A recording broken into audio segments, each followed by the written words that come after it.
காட்டுப்பாக்கத்தில் கடந்த 10 ஆண்டுகளாக கட்டப்பட்டு வரும் பிரம்மாண்ட வீட்டில் குடியேறும் ஆசை நிறைவேறாமலேயே விஜயகாந்த் காலமானது பெரும் சோகத்தை ஏற்படுத்தியுள்ளது. விருகம்பாக்கத்தில் உள்ள விஜயகாந்த் வீட்டில் போதிய வசதிகள் இல்லாத நிலையில் கட்சி நிர்வாகிகளை சந்தித்து பேச இட நெருக்கடி இருந்ததாக கூறப்படுகிறது.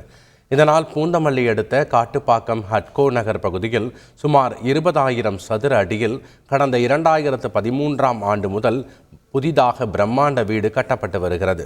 இப்பணிகள் கடந்த சில ஆண்டுகளாக தொய்வடைந்த நிலையில் மீண்டும் வீடு கட்டும் பணிகள் வேகம் எடுத்து 90% பணிகள் முடிவடைந்தன. இந்நிலையில் கடந்த 15 நாட்களுக்கு முன்பு இந்த வீட்டில் பால் காய்ச்சப்பட்டதாகவும் விஜயகாந்த் வருவார் என எதிர்பார்க்கப்பட்டதாகவும் கூறப்பட்டது.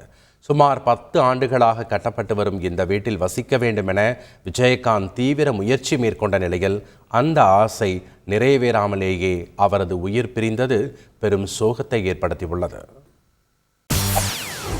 செய்திகளை உடனுக்குடன் தெரிந்து கொள்ள உடனே சப்ஸ்கிரைப் பண்ணுங்க.